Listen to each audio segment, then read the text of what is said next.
The golden afternoon sunlight streamed through the windows of the grand mansion. Inside, the air was still, almost heavy with silence.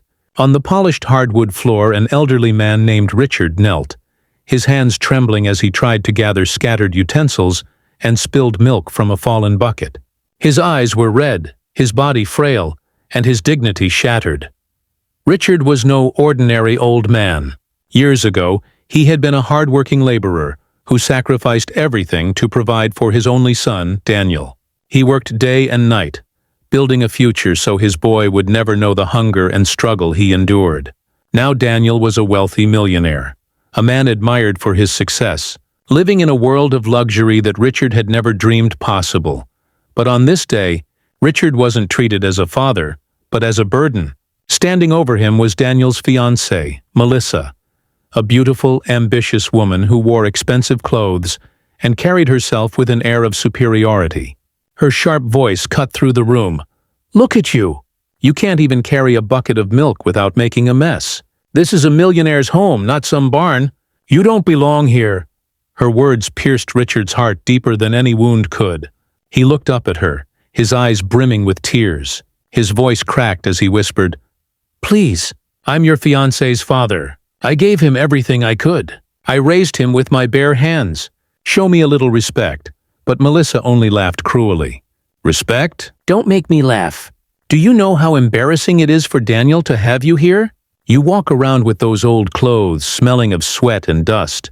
You're dragging him down. You're not his pride. You're his shame." Richard's chest tightened. His weak hands shook as he struggled to clean the floor. But Melissa stood above him, arms crossed, her words sharp and merciless. He wanted to disappear, to vanish into the silence of his pain.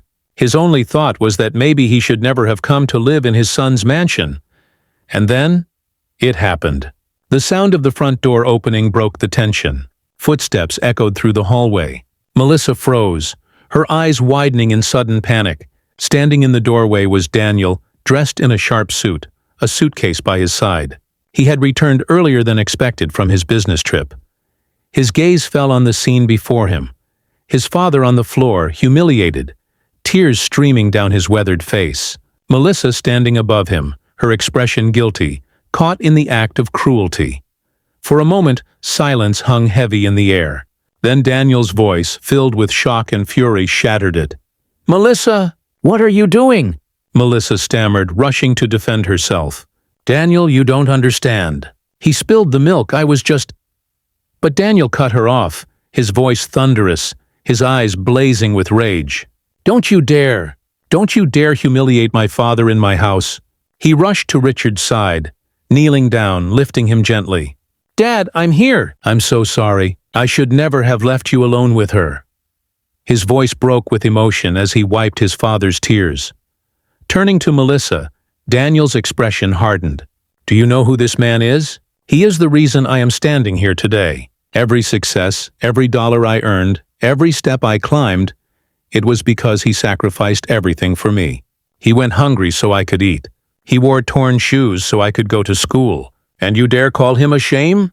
Melissa tried to reach for him, desperation in her voice. "Daniel, I love you. I was only thinking of your image." But Daniel's heart was unshakable. "No, love without respect is nothing. If you cannot respect my father, you cannot be part of my life." The finality in his tone was undeniable. Melissa's face twisted with anger, but she saw there was no turning back. She stormed out of the mansion, slamming the door behind her, her dreams of marrying into wealth crumbling to dust. The room grew quiet again. Daniel turned back to Richard, his eyes softening, his voice breaking. "Dad, forgive me. I should have protected you sooner. You are not my shame. You are my greatest pride. You are my everything." Richard's tears flowed freely, but this time they were tears of relief, not humiliation. He placed his weathered hand on his son's cheek and whispered, "I don't need wealth or mansions. Seeing you stand up for me today, that's all a father could ever want." Daniel hugged his father tightly, vowing never again to let him feel small, never again to let anyone treat him without dignity. That day became more than just a confrontation. It became a turning point. Daniel realized that wealth and status were empty if they came at the cost of family. His true empire wasn't built of money or success, it was built of loyalty, gratitude, and unconditional love for the man who had once sacrificed everything for him. And in the heart of that mansion, amid broken glass and spilled milk, a son's devotion restored an old man's dignity, and proved that true wealth lies not in riches, but in respect, love, and family bonds.